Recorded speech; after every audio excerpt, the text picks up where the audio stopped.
केकरा केकरा लगे राशन कार्ड नहीं के हमरा के बताई लोग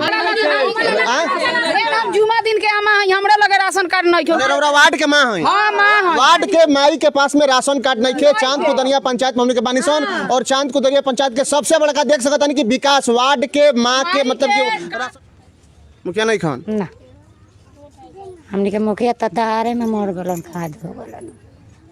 देख सकत हन कि आंख में आंसू बा, लाचारी बा।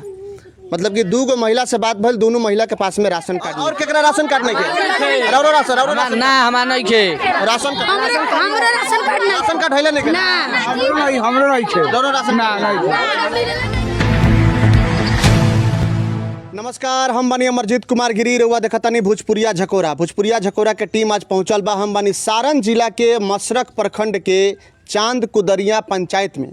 चांद कुदरिया पंचायत के वार्ड नंबर 5 बारपुर जान के नाम से जानल जाला। ये टोला पवरिया टोला भी एकरा के कहल जाला।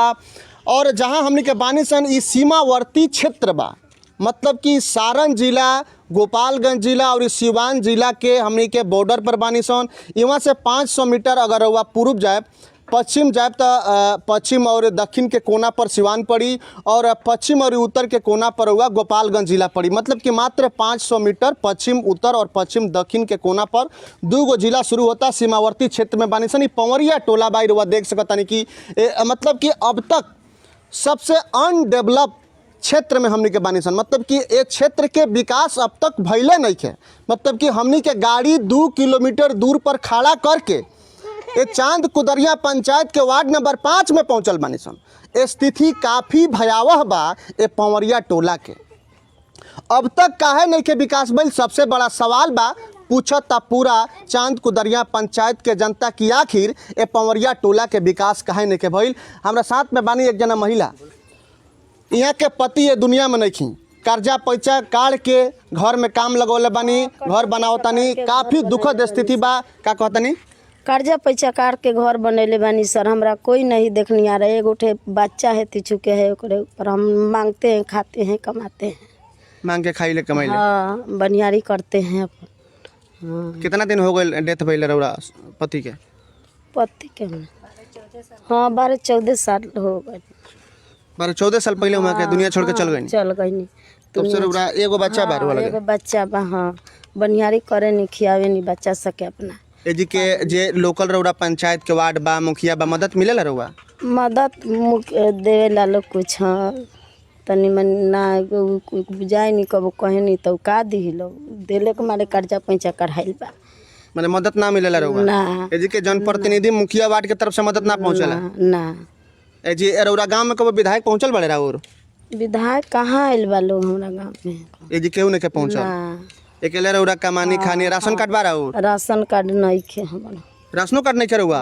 बाप रे बाप। देख सकतानी कि चांद कुदरिया पंचायत के वार्ड नंबर 5 के ये पवरिया टोला के स्थिति देखा सन कि राशन कार्ड भी नहीं है। आज आज़ादी के 73-74 साल हो गई, लेकिन आज भी रोड तो हिले नहीं है। अब समझ ली कि जौना गांव में, जौना पंचायत में रोड नहीं है, वो गांव के, वो पंचायत के विकास कैसे संभव हुई, सबसे बड़ा सवाल बा। तो राशन कार्ड खातिर कहनी है ना मुखिया के, आप फॉर्म उर्म ना भराई रहा?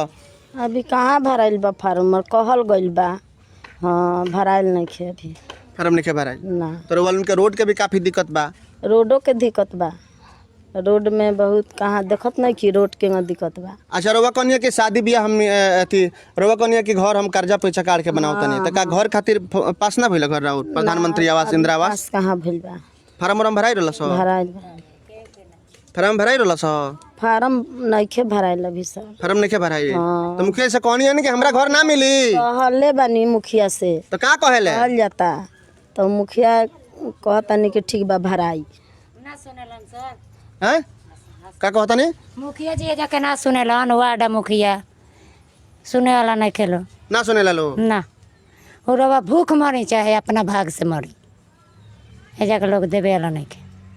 देखता नहीं कि सब कोई के झोपड़ी बा, घर और केहू के नहीं खेबला ना। हमारे तो 6 गो लड़की बारी से दुख काट के बिया शादी, 3 गो के कनी, 3 गो कुंवारे बा। के देवे वाला बा? 5 किलो चावल किलो बिया में लगा लो। के ना दे राशन वासन कुछ ना मिलेला? कुछ ना, हमरा तो कुछ नहीं के। राशन कार्ड रहो नहीं? तेल ना कार्ड ना कुछ। एगो हस्बैंड बारन कमाई खाए वाला, लड़का 2 गो बालो तो छोटे बालो के बा। मतलब मुखिया जी आवेला कि नहीं जी पंचायत में? कहाँ बारन मुखिया के यहाँ? हैं? हमने के मुखिया कहाँ से है? नहीं खेलो मुखिया नहीं खान ना, हमने के मुखिया तहारे में मर गलन, खाद हो गलन। देख सकतनी कि आँख में आंसू बा, लाचारी बा। मतलब कि 2 गो महिला से बात भइल, दोनों महिला के पास में राशन कार्ड नहीं है। देख सकतनी कि भयावह स्थिति बा। ये चांद कुदरिया पंचायत के देखी कहीं रास्ता बा, हमनी के सीमावर्ती क्षेत्र में बानी सन। मुखिया जी आवे नहीं बराबर हैं? बराबर अइले मगर डर नहीं है डरे ना आवे नहीं ना वहाँ कि पकड़ा जाए कहीं खैले में हम लोग मर जाए भलो ही रास्ता में डूब जाओ, लेकिन ऐसे कोनो बस नहीं ना।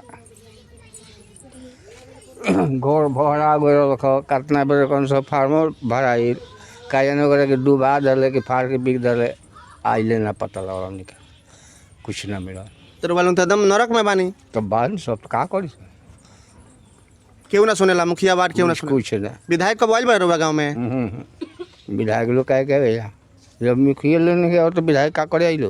देखिए रौरा गांव में तो रोड के समस्या बा, राशन कार्ड के समस्या बा, घर के समस्या बा। के नहीं के हमने में रहत नहीं कि रास्ता आइले कब देख रहे हैं खैर का कहतन चाची? कहेला लोग कि हरपुर के पवरिया टोल में गरीब नहीं के, सबे धनिक बा कहेला लोग। तब बताए कि लोग तरह नजर से एजा गरीब के बात। एबरा लड़की शादी कर लग बोल बिया ना लगी तब ओकरा में 2 लाख रुपया लगी नु, गरीबी में कल जाता।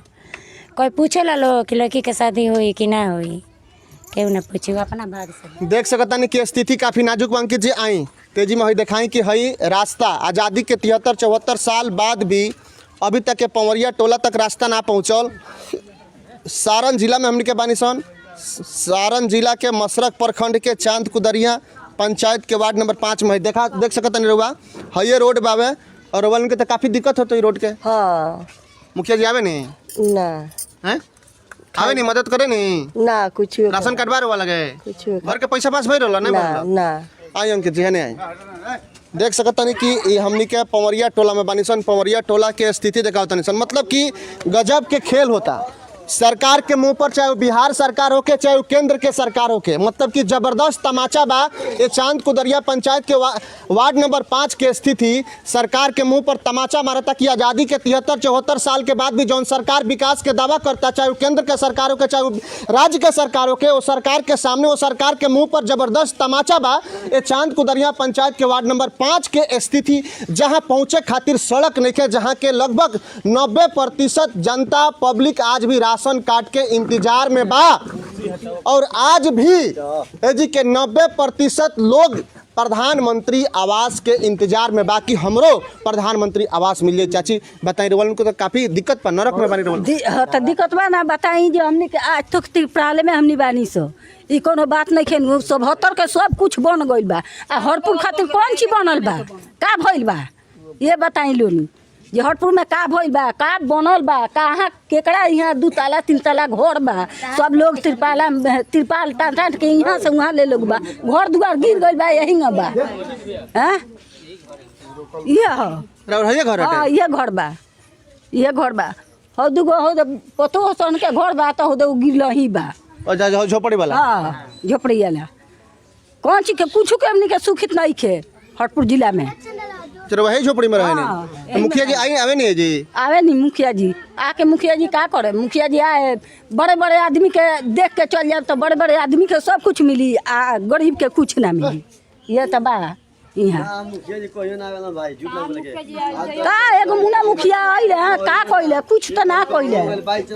साल 2 साल को बावे हो तो जिना के एको दिन देखे नहीं हम एक दिन खाती आल हम बस देख चल फिर दाल में कोई देखो नहीं कहला नहीं जा दहाड़ों में देखा ना दहाड़ के 6-6 हजार रुपया रोवन के मिलल बाकी हां नहीं मिला उनके एजी तो काफी दिक्कत बावे रहे मेरा। ना हमनी के कोनो सामाने ना मिलेला ना ना राशनो कार्ड रहे तो खा गइलन सो। जी आवेला नहीं जी?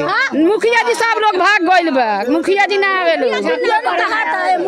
वोट गिरावे के बाद उहे सब के हुआ आइल बा गइल बा केहू वोटवा के बेरा आवेला लो, वोटवा के बेरा खाली जब होई वोट तबे के बेरा आवेला लोग और कोनो मना कोनो आगे पीछे केहू ना देवेला बाकी हुआ दे तनी मदद करेला वोट नाम आ जाए वोट के बेरा आएगा कोनो चीज खातिर के नाम ना मिली वोट ना देम सब केहू के नाम ना आई आएगा केहू पूछनिहार नहीं खे खाली वोटवा के बेरा। खाली वोट के बारे केहू पूछ आएगा केहू पूछ अच्छा एगो बात बताई लो, इतना आदमी बा सुन लोगिन है ना सुनी, ये चाची है ना सुनी, इतना आदमी बा केकरा लग राशन कार्ड नहीं के हमरा के बताई लो। जुमा दिन के हमरा लगे राशन कार्ड नहीं खे रौरा वार्ड के मां है, हां मां वार्ड के माई के पास में राशन कार्ड नहीं खे। चांद कुदरिया पंचायत में हमने के बानिसन और चांद कुदरिया पंचायत के सबसे बड़का देख सकता नहीं कि विकास वार्ड के मां के मतलब कि राशन नहीं खे लिख के ले जाई और केकरा राशन कार्ड नहीं खे। रौरा राशन ना हमार नहीं खे राशन हमरा राशन कार्ड ना राशन कार्ड हैले नहीं के हमरो नहीं खे रौरा राशन ना नहीं मिलेला नहीं के राशन के नहीं के मिलेगा। ना नहीं के मिलो अपना राशन बता लो साला लिख के ले आके धो लेता लो ओकरा बाद से केहू पूछ अच्छा एक और बात बता लूंगी, प्रधानमंत्री आवास केकर घर झोपड़ी के बा और केकरा प्रधानमंत्री आवास नहीं के मिला, मतलब इंदिरा आवास नहीं खे मिलल हमनी के इंदिरा आवास रोवल के नहीं के मिला, नहीं के मिला इंदिरा आवास अभी तक ले नहीं के मिला, नहीं के मिला इंदिरा आवास नहीं के मिला। जी नहीं के मिला और तो झोपड़ी बा में पता हो लोग रहे आवास नहीं खे इंदिरा आवास नहीं मिला। रउवा इंदिरा आवास मिलल बा रउवा घर बनावे तो पैसा नहीं के मिला रउवा। तो देख सकता नहीं कि अधिकतर लोग है जी के अधिकतर जनता चांद कुदरिया पंचायत के वार्ड नंबर 5 के झोपड़ी में सबे रहता है। देखिए कि चाची कहने बनी केकर झोपड़ी है भाई दिखाई तो थोड़ा सा झोपड़ी दिखाई, हां झोपड़ी दिखाई ये का झोपड़ी है हां हां उहे हां है नहीं चाचा है नहीं हां तो पतो रह गेल बा तो आई झोपड़ी है का चाची के यही में यहाँ का रहे नहीं आई देखिए हाई विकास अंकित जी थोड़ा सा दिखाई है आई झोपड़ी बा।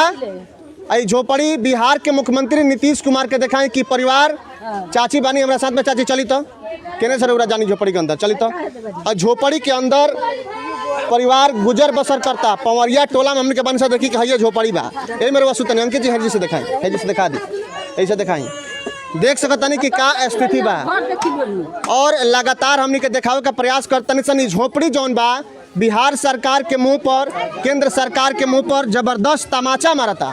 जौन सरकार विकास के बात करता, जौन सरकार कहता कि हम विकास करता नहीं, करोड़ों रुपया के फंड आवता, आखिर करोड़ों रुपया के फंड चांद कुदरिया पंचायत के वार्ड नंबर 5 के पौरिया टोला तक काहे नहीं के पहुंचत। सबसे बड़ा सवाल बा आज जी के जनता तिरपाल टांग के झोपड़ी में रहे पर मजबूर बा।